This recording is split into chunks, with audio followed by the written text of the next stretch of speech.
The year was 1838, deep in Crawford County, Arkansas, a time when freedom was only a dream for most black Americans. In a small wooden cabin on a quiet plantation owned by William Steele Reeves, a baby boy was born. His name was Bass Reeves. No one knew it then, but this child would grow up to become one of the greatest lawmen in American history.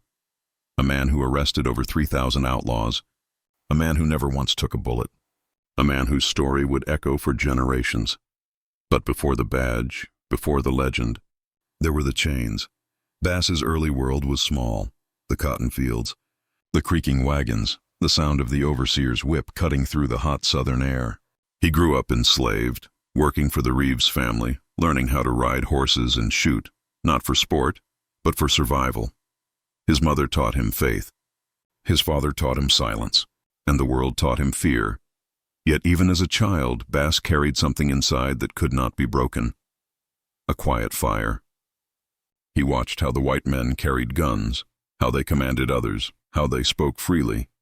And every night when the stars came out, Bass would whisper to himself, "Someday, I'll ride free under those same stars." By the time Bass was a young man, the United States was tearing itself apart. The Civil War was coming. Talk of freedom filled the air like thunder. William Reeves moved his household to Grayson County, Texas, taking Bass with him. Bass became a field hand, a cook, and sometimes a bodyguard. He learned how to shoot accurately, so well in fact that he could hit a coin tossed into the air. His master would brag about him to guests, not knowing that one day, that same skill would make Bass one of the most feared lawmen in the West. Then came the breaking point, the day that changed everything. History tells it different ways. Some say Bass and his master argued during a card game. Some say it was about freedom. Others say Bass simply saw his chance and took it. Whatever the truth, one night Bass fought his enslaver, knocked him down, and ran into the dark, into the unknown. The sound of dogs and gunfire followed him through the woods. Branches tore his clothes. Mud and blood covered his feet. He didn't know where he was going, only that he could never go back. For days he ran. For nights he hid. Until at last he crossed into the Indian Territory, land that belonged to the Cherokee, Creek, and Seminole nations. There, for the first time in his life, Bass Reeves was free. The Indian Territory was vast, wild, and dangerous, but it was also alive with people who had been pushed out of their own homes by the U.S. government. Bass found in them a reflection of himself. Survivors. Proud and fierce, the tribes took him in. They taught him how to hunt, how to move silently through the woods, how to track by scent and shadow. He learned their languages, Cherokee, Creek, and Seminole. He learned to read signs in the dust, to listen for danger in the wind. Over the years, Bass became one of them. He hunted with them. He prayed with them. He married, had children, and built a small life far from the world that once owned him. But even then, the fire inside him never died. He knew he had been spared for a reason. He didn't yet know what that reason was, but destiny was coming for him. As the years passed, the Civil War ended. Slavery was abolished, but the land was still broken. The Indian Territory turned into a haven for outlaws, murderers, and thieves who fled justice. There were few men brave enough to chase them into those wild lands. Bass Reeves was one of those men, though he didn't yet wear a badge. People began to whisper about the tall black man who could shoot a coin from 50 yards away, who could track a horse by its broken hoofprint, who never missed his mark. He had become a ghost on horseback, a man of mystery and myth. One evening, Bass sat by a fire under the open sky. The stars above seemed endless. He thought about his mother back in Arkansas, about the world that had tried to crush him, about the men who said someone like him could never be free. He looked at his hands, rough, scarred, strong. He thought about how those same hands once picked cotton, and now held a rifle. That night, he made himself a promise.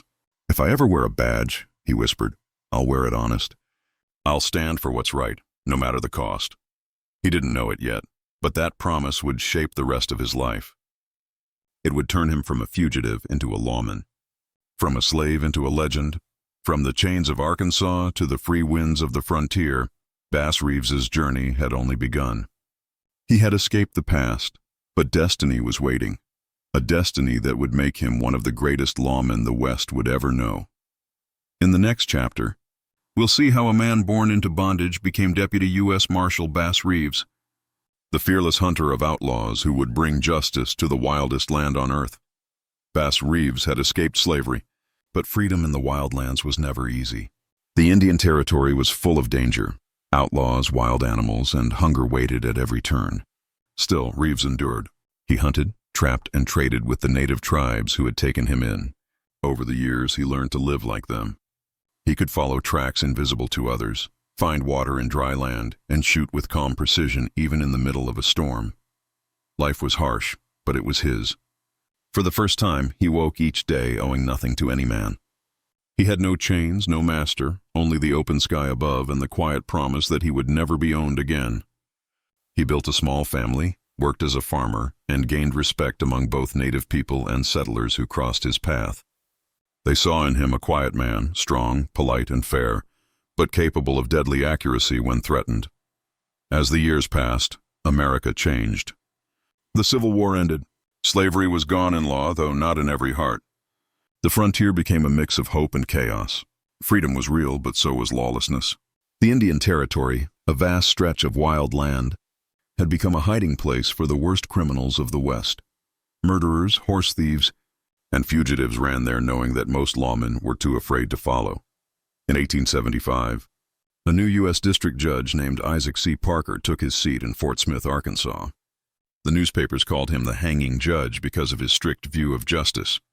He believed every man deserved a fair trial, but if found guilty, punishment would be certain. The Indian Territory was under his court's reach, and he wanted peace restored there. To do it, Parker needed men who were fearless, disciplined, and willing to ride deep into lawless land to bring criminals back, dead or alive. He turned to James F. Fagan, a U.S. Marshal, and ordered him to recruit a new team of deputies. Men who could survive the wild, men who could track without maps, men who could fight and think fast. When Fagan heard of Bass Reeves, the story sounded almost like a legend. A black man who could shoot the head off a rattlesnake at 50 paces. A man who spoke several native languages and knew every river and ridge of the territory. But more than that, a man who carried himself with honor. Reeves was called in. Standing tall, with a calm gaze and a steady voice, he accepted the offer to serve. He became one of the first black deputy U.S. Marshals west of the Mississippi River. It was a bold move. The year was 1875, and the wounds of the Civil War were still fresh. Many white citizens did not like the idea of a black man wearing a badge. But Bass Reeves didn't wear it for them. He wore it for the law. He wore it for justice. His jurisdiction covered more than 75,000 square miles, a brutal, untamed land filled with danger. Reeves would often leave Fort Smith with a wagon, a cook, and a stack of arrest warrants tucked safely away. Each paper carried the name of a man who thought he could outrun justice. Reeves made it his mission to prove them wrong. He couldn't read or write, but that never stopped him. Before leaving town, he'd ask someone to read each warrant aloud until he memorized every detail: the name, the crime, the description. Once the words were in his head, he never forgot them. Then he would ride out for weeks, sometimes months, without seeing another deputy. He slept under the stars, crossed rivers in the dark, and faced bandits who would kill without hesitation. But time and time again, Reeves returned with his prisoners, alive, wounded, or bound to their saddles. He quickly gained a reputation. Outlaws whispered his name around campfires. Some called him a ghost. Others said he couldn't be killed. They told stories of how he could hit a target while galloping full speed, or how he once shot the hat off a man's head just to warn him. Yet Reeves never bragged. He carried his duties with quiet honor. To him, the badge wasn't a symbol of power. It was a promise to keep order in a land without rules. One evening, a fellow deputy asked him why he risked his life so often, riding alone through such dangerous country. Reeves looked at him and said simply, "Because somebody has to." That was his way. No speeches, no grand talk, only action. The people began to trust him. Settlers, ranchers, even native tribes knew that when Bass Reeves arrived, justice would follow. He didn't care about a man's color or wealth. If the warrant had your name, you were going back to Fort Smith, one way or another. There were moments when he rode into ambushes, where bullets sang through the air, and yet somehow he always came out alive. Some said it was luck. Others said it was faith. Reeves himself said little. He believed that when a man does right, God rides with him. As months turned into years, his legend grew. In a time when law was just a word and prejudice ruled hearts, Bass Reeves stood as living proof that character, not color, makes a man. From slave to deputy marshal, from hunted to hunter, his journey was only beginning, and soon the Wild West would come to know his name not just as a lawman, but as a force of nature, a man who rode for justice in a world that believed he had no right to. Bass Reeves, the real Lone Ranger, was just getting started. Bass Reeves rode into the Indian Territory with a quiet heart and a loaded rifle. The land stretched endlessly before him, miles of grass, forests, and silence. It was the edge of civilization, where law meant little and fear ruled most men. But not Bass Reeves. He rode alone, sometimes for weeks, guided only by instinct and the stars above. His badge shone faintly on his chest, not as decoration but as a vow. Every outlaw in that vast land believed they could hide. Bass Reeves believed otherwise. His first missions were the kind that broke lesser men. The Indian Territory was filled with fugitives, murderers, rustlers, robbers, men who would rather die than hang. They hid in canyons, abandoned shacks, and tribal lands that few deputies dared to enter. But Bass knew those lands like the lines on his hand. He spoke the languages of the tribes, understood their customs, and treated them with respect. They in turn respected him. Many native scouts began to help him, sharing whispers of wanted men or tracks seen near the rivers. One of his earliest arrests became legend. A pair of brothers known as the Grayson Boys had been robbing travelers for months. They were armed, ruthless, and always disappeared before the law arrived. Reeves studied their movements, spoke to locals quietly, and followed their trail for days, sleeping little, eating less. Finally, he found them camped near the Canadian River. When dawn came, he didn't charge in with guns blazing. He waited, calm and still, watching from behind a cluster of trees. When the brothers left their camp to fetch water, Reeves stepped out, revolvers drawn, voice steady as stone. "Boys," he said, "I'm taking you in." They reached for their guns, but Bass fired first. One bullet to the ground near their boots. Dust rose, silence followed. Something in his eyes told them the next bullet wouldn't miss. By sundown, both brothers were chained to his wagon, alive and unhurt. When Reeves brought them back to Fort Smith, even hardened lawmen stared in disbelief. "How'd you get him to come quiet?" one asked. Reeves only smiled. "I asked politely," he said. That was the kind of man he was. Calm, controlled, unshakable. He believed fear could do what bullets couldn't. Word spread quickly. Stories about Bass Reeves traveled faster than any wanted poster. They said he could outshoot any man, track anyone, and blend into any crowd. Some swore he used disguises, a trick that became part of his legend. Reeves often changed his appearance to catch criminals off guard. Once he dressed as a ragged beggar, walking miles under the hot sun with torn clothes and a cane. When he reached a fugitive's house, the outlaw didn't see danger, only a tired old man asking for food. Reeves shared a meal with him, listened to his lies, and when the man turned his back, Bass drew his pistol. The outlaw froze, stunned. Reeves smiled and said, "You're under arrest." That night, as they rode back to town, the outlaw muttered, "Ain't no man alive like you." Bass only replied, "Just doing my duty." In another case, Reeves captured 3 men wanted for murder. He pretended to be an outlaw himself, talking rough, drinking cheap whiskey, and spinning stories of crimes he'd never done. The men trusted him, invited him to camp, and even bragged about their killings. When they fell asleep, Reeves took their guns, tied them up, and woke them with his badge shining in the firelight. He brought them all in, alive. When Judge Parker heard the story, he shook his head in amazement. "You're worth 10 men, Bass," he said. Reeves simply tipped his hat. "Just one man, Judge, but I do my best." He became a symbol, a dark shadow of justice in a world of chaos. Some called him the invincible Marshal. Others whispered that God himself guided his hand. But Reeves knew the truth. It wasn't divine luck or magic. It was discipline, patience, and a lifetime of learning how to survive when the world gave you nothing. Every mission tested him, not just his aim, but his faith. He faced loneliness on the endless plains, hunger when food ran out, and the constant threat of betrayal. Sometimes the very people he protected looked at him with hate, not gratitude. But he kept riding day after day because justice mattered more than pride. When asked how he faced such danger, he often said, "I never shot a man unless I had to. But if I had to, I never missed." Behind those words was not arrogance, but certainty. Reeves had spent his youth fighting for freedom, and now he fought to protect it, not for himself, but for a land trying to find its soul. As the years passed, his legend only grew. Parents warned their children, "Don't break the law, or Bass Reeves will come for you." Outlaws feared the sound of hooves at night, wondering if that shadow in the distance was him. He had turned fear itself into a weapon. By the time his third year as a deputy ended, Bass Reeves had captured hundreds of fugitives. He had earned the respect of Judge Parker and the admiration of fellow marshals. But most of all, he had proven that justice could wear any color, even the one the world tried to hide. Bass Reeves was no longer just a deputy. He was becoming a legend, one arrest, one bullet, and one quiet victory at a time.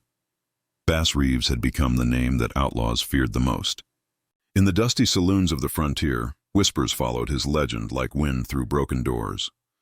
Some said he could shoot a fly off a man's hat at 50 yards. Others swore that bullets couldn't touch him. The truth was simpler.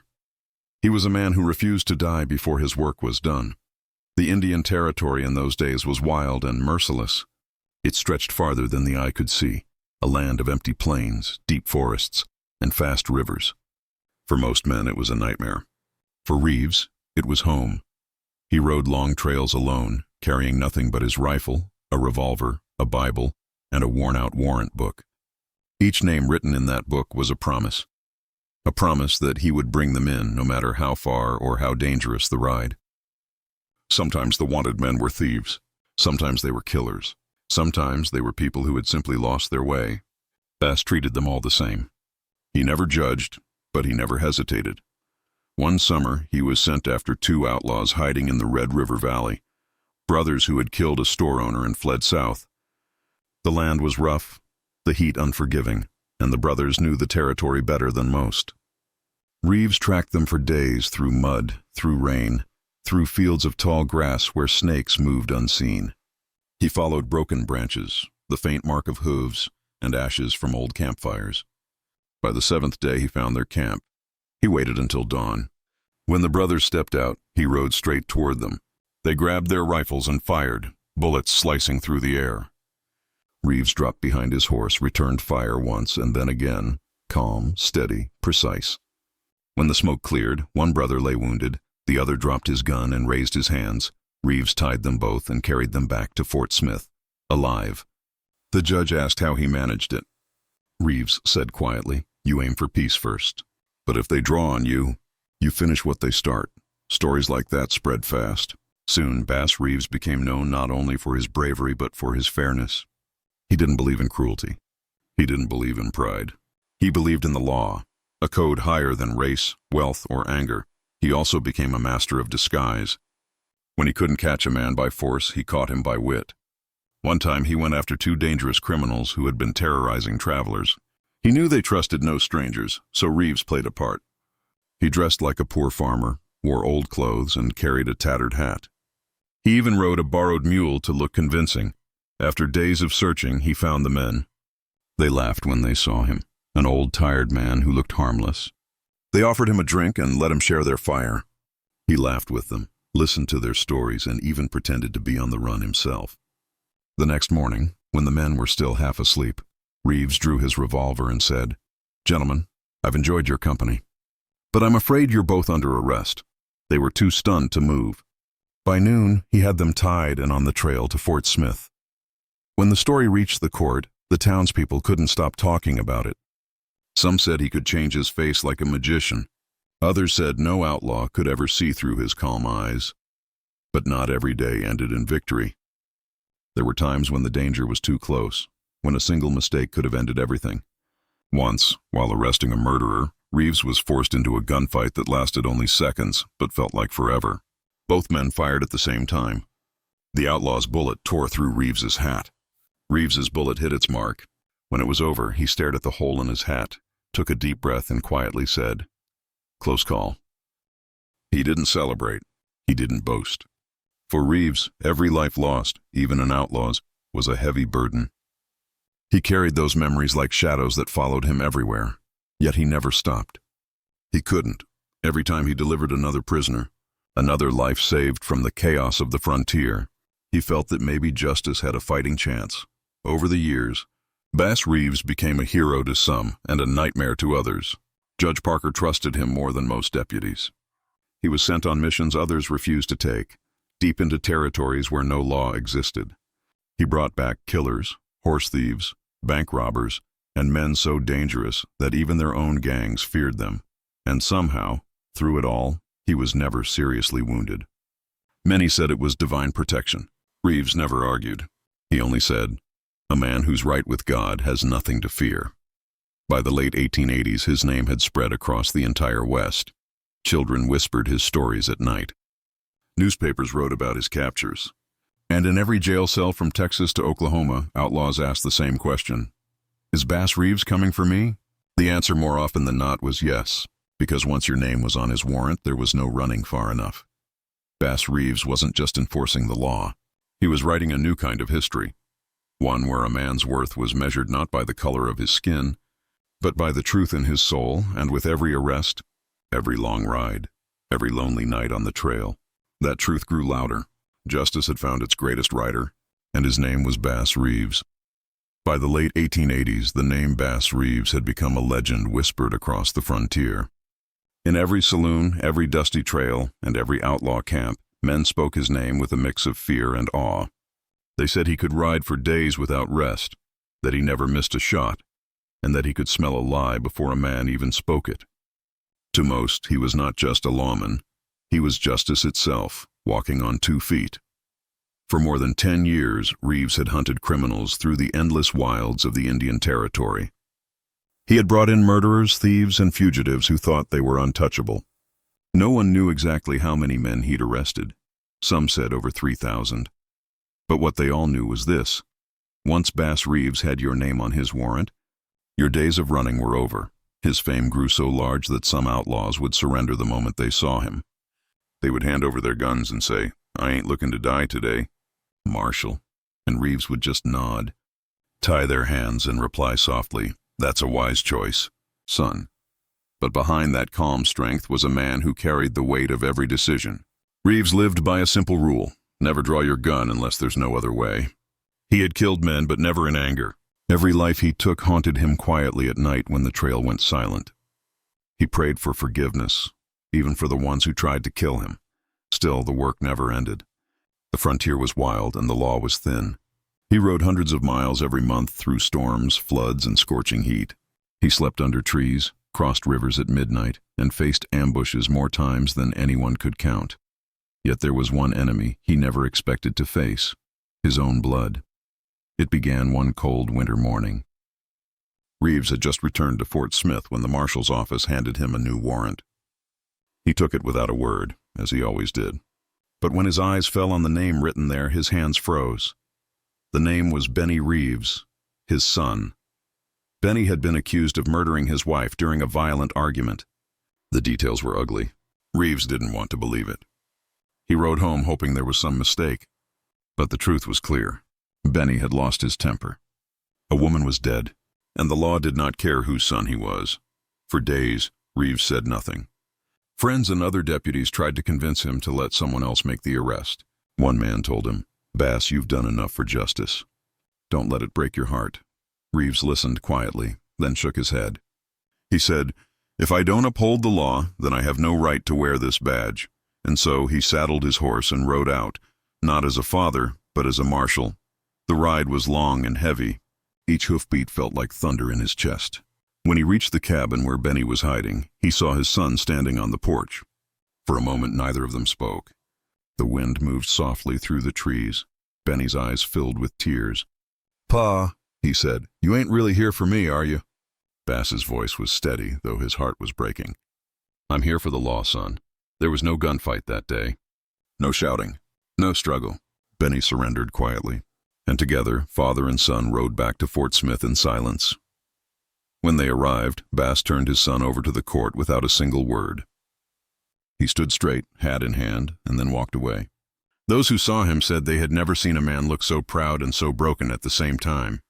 Benny Reeves was later tried, convicted, and sentenced to prison. He served his time, and years later, he became a model prisoner. Some say even a changed man. But for Bass, the wound never healed. It became the story that defined him, not for his strength, but for his honor. He had proven that justice, to be real, had to be blind, even to the blood that ran in your own veins. After that day, Bass Reeves changed. He still worked as hard as ever, still rode the long trails and caught dangerous men, but there was a sadness in his eyes that never left. He spoke less, smiled rarely, and spent more time reading his Bible by the fire when the nights grew cold. Other deputies looked up to him not just for his bravery, but for his integrity. He had shown them that the badge was not a shield, it was a responsibility, and it meant more than any comfort, friendship, or family bond. By the 1890s, Bass Reeves was a legend not just in the Indian Territory but across the entire country. Newspapers wrote stories about his courage. Some called him the Law of the West, others called him the Invincible Marshal. But Bass didn't care for fame. He never asked for praise or reward. All he ever wanted was peace, something the frontier rarely offered. He had faced gunmen, storms, and even his own son, yet his faith in justice never wavered. He believed that the world could be cruel, but a man's word and honor were his only true possessions. And through every trial, Bass Reeves kept his promise, the one he made years ago under the stars when he first escaped slavery. To live right, to do right, and to never stop fighting for the law no matter the cost. Years passed and the Wild West began to change. Railroads carved lines through the open plains. New towns rose where wilderness once ruled. Telegraph wires carried words faster than horses could run. The frontier, once wild and free, was slowly turning into a world of fences, laws, and order. But for Bass Reeves, justice had no end, and no retirement plan. He was now in his late 50s, older than most men still working the trail. His hair had turned gray, his face lined by sun and dust. Yet his eyes remained sharp, steady, and full of the same fire he had carried since the day he first put on the badge. To the young deputies around him, he was more myth than man. They had grown up hearing his stories, the man who rode alone, who never missed, who could capture anyone, anywhere. And yet here he was, standing beside them, still saddling his own horse, still checking his revolvers before each mission. Even Judge Isaac Parker, who had once sworn him in, was nearing the end of his career. The court at Fort Smith was quieter now. The days of chaos were fading into memory. But crime had not vanished, it had only changed. The new generation of outlaws used trains and telegraphs, not horses and trails. They wore suits instead of dust. And still, Bass Reeves rode out to find them. He worked with younger deputies, men who had never seen the old Indian Territory in its wild days. They respected him deeply, but sometimes struggled to understand him. To them, the world was faster now, more modern, less dangerous. But Reeves knew better. He had seen what greed, hate, and fear could do, and those things never aged. One young deputy once asked him, "Marshal, after all these years, don't you ever get tired?" Reeves looked out toward the horizon and said, "You get tired when you stop doing what's right. That's when the real weariness comes." His dedication never wavered. He still rode for days at a time, chasing suspects across rivers and through storms. He still tracked by footprints, by smoke, by the smallest signs left behind. He still prayed before every mission and thanked God after every safe return. But even legends cannot outrun time forever. His hands began to ache in the cold. His steps slowed a little more each year. He had outlived many friends, and even some of the men he had arrested. The world he had once tamed was becoming something new, something he barely recognized. By the early 1900s, Oklahoma had become a state. The territories were gone. The U.S. Marshal Service was changing too, now more organized, more structured. It was no longer the wild chase it had once been. For Reeves, that was hard to accept. He missed the open land, the freedom of the ride, the sound of hooves echoing against a vast, empty sky. Still, he kept his oath. Even after retiring from the U.S. Marshals, he couldn't stay away from the work. Soon after, the city of Muskogee, Oklahoma, offered him a position as a police officer. Most men his age would have refused, but not Bass Reeves. He accepted it with the same quiet dignity as when he first took his badge 30 years before. In Muskogee, people stared when they saw him walking his beat. He was a legend among them, the man who had tamed the untamable. Children pointed and whispered, "That's Bass Reeves." Old-timers tipped their hats, and criminals gave him a wide berth. It is said that during his time as a Muskogee officer, not a single crime occurred on his patrol route. People felt safe when he was near. Maybe it was his reputation. Maybe it was the quiet authority in his eyes. Or maybe it was the sense that justice itself walked beside him.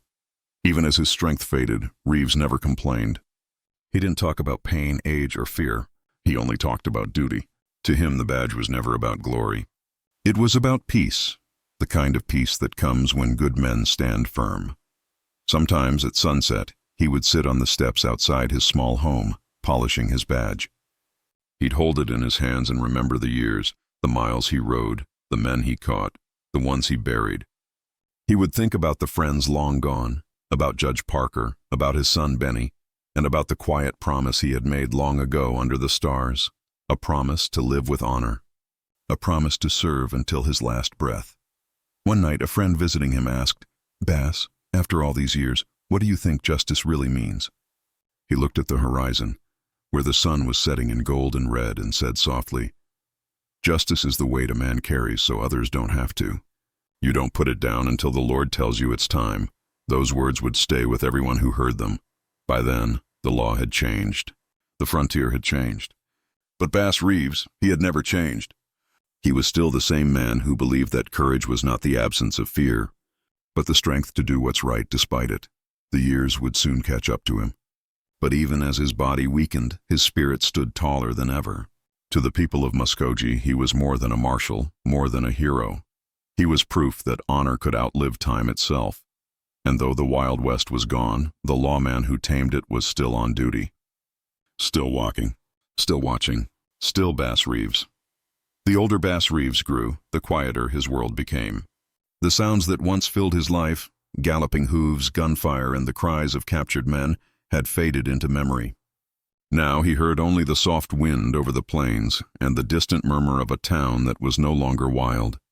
He still wore his badge each day, even when his body ached. His steps had slowed, but his mind was sharp as ever. Neighbors in Muskogee would see him walking to work, his coat buttoned neatly, his hat sitting low on his gray head, and his eyes as calm and watchful as they had always been.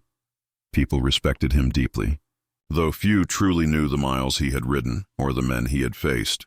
To many, he was just an old lawman keeping order on quiet streets. They didn't know that the man who kept their peace had once brought peace to an entire frontier. As the years passed, new faces filled the police ranks, younger, faster, more educated. They carried modern guns, rode new trains, and talked about the future with bright eyes. But whenever they spoke to Reeves, they spoke softly, like soldiers before a general. He carried an aura that words couldn't explain, the kind that only decades of courage could build. Still, time is the one outlaw no man can arrest. In 1909, Reeves began to grow weak. Doctors in Muskogee said it was Bright's disease, a serious illness of the kidneys. There was no cure then. He was forced to retire from the police force after serving the law for more than 30 years. For the first time in his life, Bass Reeves put down his badge. It was a strange feeling, heavy and empty at the same time.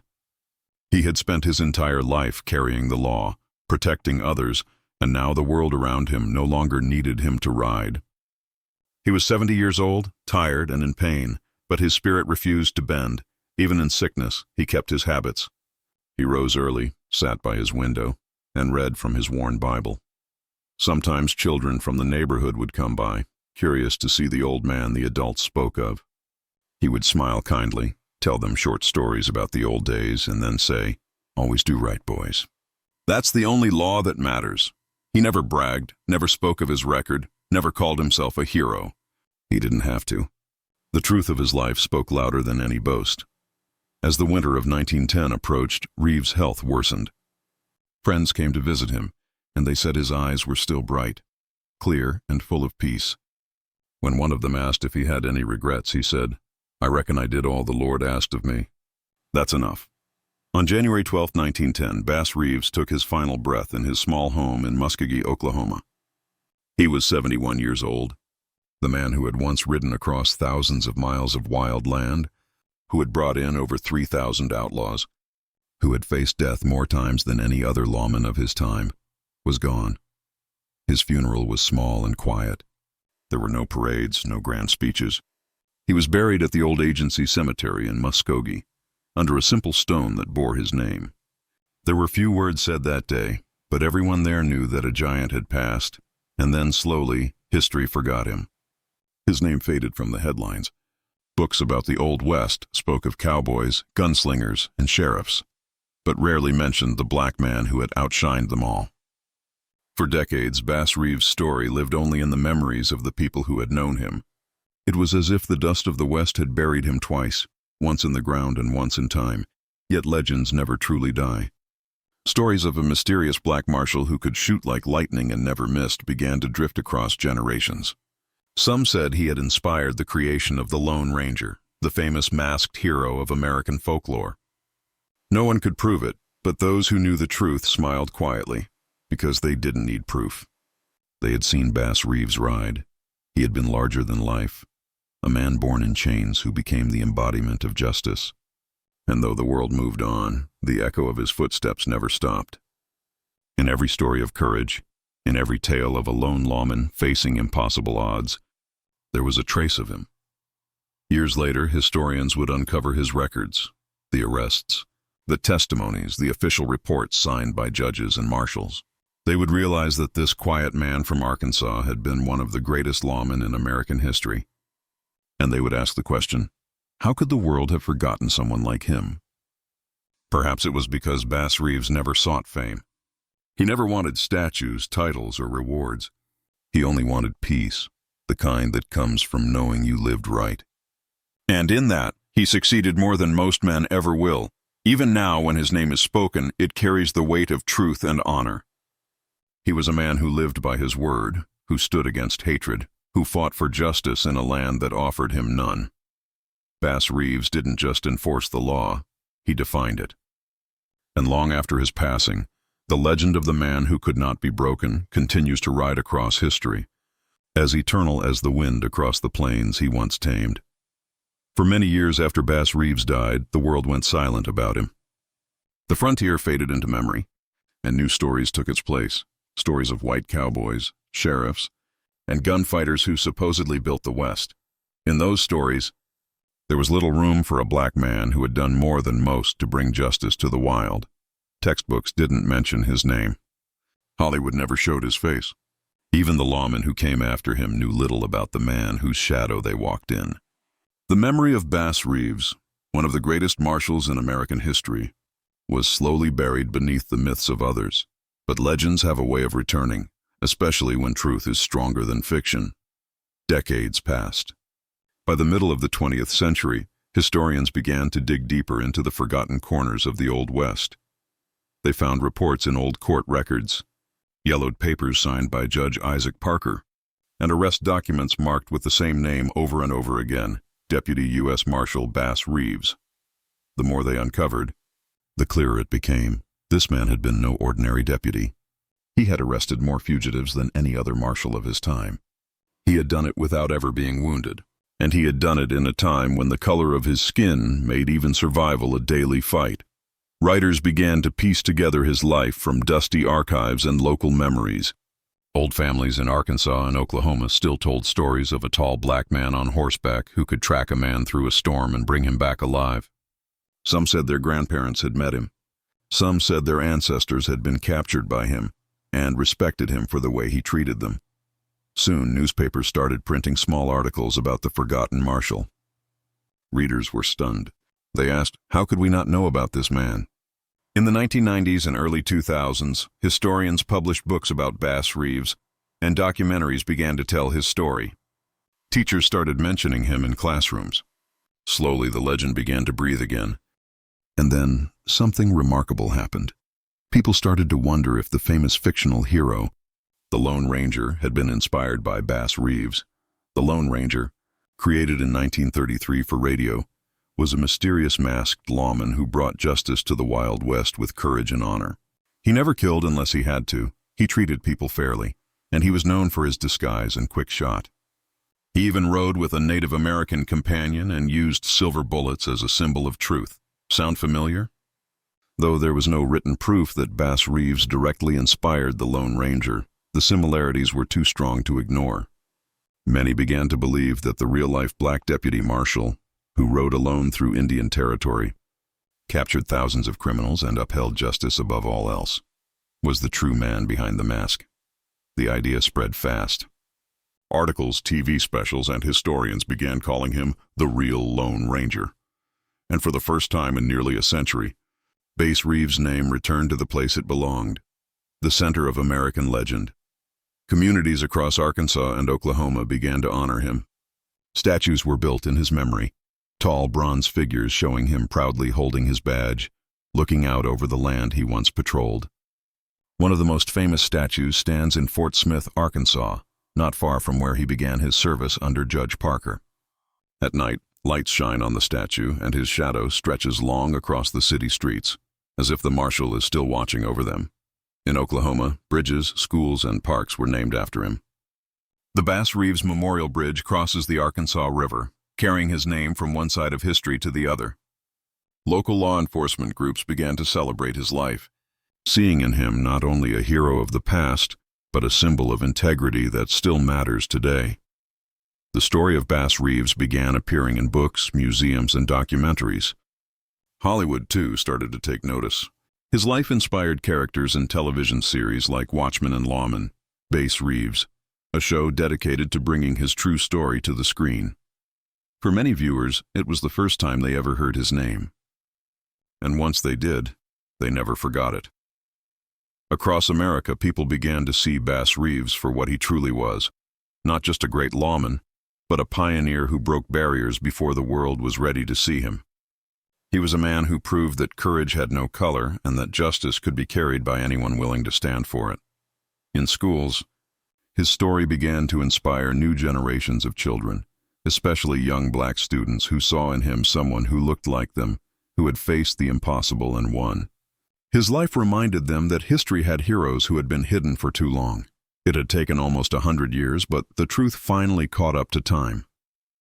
Bass Reeves had come back, not as a forgotten name in a dusty record, but as a living symbol of justice, honor, and perseverance. And as historians, filmmakers, and ordinary people continue to share his story, one thing becomes clear: you can bury a man's body, but you can never bury the truth about his greatness. Bass Reeves was once the law of the frontier. Now he is the truth of history, standing tall again where he always belonged. More than 100 years after his death, the legend of Bass Reeves lives again, stronger, clearer, and louder than ever. He is no longer just a forgotten figure buried in the dust of old archives. Today, his story rides proudly across books, classrooms, films, and television screens. For a long time, people believed that the heroes of the Wild West were only the ones they had seen in movies: white cowboys, gunfighters, sheriffs with silver stars and fast draws. But now the truth has returned. The story of a man born in chains who rose to become one of the greatest lawmen in American history has begun to shine like never before. In the last few decades, filmmakers, historians, and storytellers have rediscovered what the world had once forgotten: that Bass Reeves was real, and his life was more dramatic than any fiction ever written. His name now appears in documentaries, podcasts, museums, and history books around the world. And with each telling, the same message echoes: that courage, justice, and integrity are not bound by color or time. Modern writers often call him the real Lone Ranger, but those who study his life know that Bass Reeves was more than that. He didn't need a mask. He didn't need silver bullets or a theme song. He carried only a Bible, a rifle, and an unshakable belief in what was right. His story has inspired a new generation of filmmakers who want to tell the real stories, the ones that show how people of strength and honor shaped America long before they were written into its myths. In recent years, major productions have brought Bass Reeves back into the spotlight. Television series such as Lawman. Bass Reeves gave audiences a vivid picture of his life, a man of faith, duty, and discipline who carried the law through the most dangerous lands in the country. Viewers watched with awe as the story unfolded, realizing that the man they were seeing was not fiction, but history, a real hero who had walked the earth. Artists, writers, and musicians began to celebrate him too. Murals appeared on city walls. Songs were written in his honor. Children in schools learned his name, repeating it with pride. Bass Reeves, the first black U.S. deputy marshal west of the Mississippi. But his influence goes beyond the stories of the past. In many ways, Bass Reeves represents the kind of hero the modern world needs. Not perfect, not invincible, but guided by an unbreakable sense of right and wrong. He reminds us that greatness isn't born from privilege. It's earned through courage, faith, and sacrifice. His life speaks to anyone who has ever been underestimated, doubted, or told they couldn't rise above where they started. He proves that what matters most is not where you come from, but what you stand for. In America today, law enforcement officers and public servants often look to Reeves as an early model of integrity. Some departments even honor him during ceremonies, telling recruits about the man who chased justice when the world gave him every reason not to. They speak of his fairness, his patience, and his remarkable ability to treat everyone, even criminals, with respect. Many African American historians see Bass Reeves as more than a hero. They see him as a mirror of resilience, a man who broke through every barrier that history tried to place before him. He served at a time when most of the nation refused to see black men as equals, and yet he carried the badge of the United States government with pride, courage, and excellence. His example now serves as a foundation for discussions about representation and truth in history. Teachers and filmmakers alike use his story to remind people that history is richer, deeper, and far more diverse than the old myths ever allowed us to believe. Museums in Oklahoma and Arkansas have opened exhibits dedicated to him. Visitors walk past displays of his badge, his revolver, and his old photographs, standing in quiet respect. Some leave in tears, realizing for the first time that the real heroes of the West didn't all look the same, and that one of the greatest wore the face of a man once enslaved. In popular culture, the image of Bass Reeves now stands beside other icons of American courage. Actors, directors, and writers mention his name in interviews as a symbol of integrity. For many black creators, his life represents something deeply personal, proof that their ancestors were not just survivors of history, but builders of it. Even in social media, his quotes are shared daily. Simple, strong words about justice and faith. One of the most popular says, "You can't weigh a man by the color of his skin. You weigh him by the truth he carries." That truth is what keeps Bass Reeves alive today. Every time his story is told, it grows, not because of exaggeration, but because it finally reaches hearts that are ready to hear. That he has become more than a marshal from the 1800s. He is now a timeless figure, a symbol of what happens when one man chooses duty over comfort, justice over fear, and honor over everything else. As modern America continues to tell his story, Bass Reeves stands as a reminder that history's truest heroes are often the ones nearly erased from it. But no matter how long it takes, truth has a way of riding back. Steady, strong, unstoppable, and in that truth, Bass Reeves still rides today. The story of Bass Reeves is more than history. It is a mirror, a reflection of what courage, integrity, and faith can do when the world gives you nothing but reasons to give up. He was born in chains, yet he lived as a free man long before the world declared him one. He was told he was less than others, yet he stood taller than most. He entered history through struggle, but he left it with honor. From the red soil of Arkansas to the wild frontiers of Indian Territory, Bass Reeves carved his name into the soul of America, not with speeches or fame, but with actions that spoke louder than words ever could. He rode through storms that would have broken most men. He faced outlaws, hatred, and betrayal, and still he stood firm. He lived by a simple truth: do right, no matter the cost.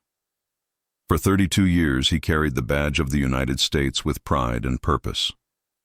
He never forgot where he came from. He never let bitterness or anger define him. Instead, he showed the world what true strength looks like: calm, disciplined, and unbreakable. His life was not about revenge. It was about redemption, for himself, for others, and for a nation still learning what justice really means. When people speak of the American West, they often think of gunfighters and outlaws, cowboys and sheriffs. But Bass Reeves was different. He was not chasing glory. He was chasing truth, and that truth still rides beside us today. In every man or woman who stands for what's right, even when it's hard, there's a little of Bass Reeves's spirit living on. In every law officer who wears the badge with humility, in every child who refuses to be limited by circumstance, in every person who chooses courage over fear, his legacy breathes again. The world finally remembers his name now. Statues rise where he once rode. Books, films, and documentaries tell his story to millions. But perhaps the greatest monument to Bass Reeves isn't made of stone or bronze. It's in the hearts of those who hear his story and find hope in it, because his journey was not just about the Old West. It was about the timeless fight between darkness and light, injustice and truth, fear and faith. He showed that justice is not a job. It's a calling, and even when the world looks away, the righteous must keep walking forward, quietly, faithfully, courageously. If you look closely at his story, you'll see that Bass Reeves's life was a circle. He began as a man owned by others, and he ended as a man who owned his destiny. He began in silence, and he ended with a story that the whole world would one day hear. He began in chains, and he ended free, not just in body, but in soul. In the final years of his life, when people asked him what justice truly meant, he said, "Justice is the weight a man carries so others don't have to." Those words, simple and pure, are his legacy. He carried that weight for 3 decades, through storms, deserts, gunfire, and heartbreak, and never once set it down. He showed the world that heroism has no color, that dignity needs no permission, and that even one man, armed with faith and fairness, can bring light into the darkest corners of the earth. Today, his spirit rides across history like the wind that never rests. His statue stands tall in Fort Smith, but his story belongs everywhere, in the hearts of dreamers, believers, and those who still fight for what's right. When people pass his monument, they see a man holding his badge and rifle, staring out across the horizon. But if you look closer, you can almost hear his voice in the wind. Always do right. That's the only law that matters. Bass Reeves was not just a marshal. He was not just a hero. He was a reminder that no matter where you begin, it's the choices you make that define who you are. He was proof that greatness can rise from pain, that freedom can grow from suffering, and that the strongest men are often the quietest ones who simply refuse to give up. History once forgot him, but now it never will again. Because the truth about Bass Reeves, his courage, his honor, his humanity, has returned to stay. He was the real Lone Ranger, the real law of the West, and the real meaning of justice, from the cabin where he was born a slave, to the open plains where he rode free, to the stories told now in his name. Bass Reeves's life remains a testament to the power of doing right, even when the whole world stands against you. And as long as there are people who believe in justice, as long as there are hearts brave enough to do what's right, Bass Reeves will never truly be gone. He still rides, not through the dust of the frontier, but through the spirit of everyone who dares to believe that one person, armed only with courage, can change the world.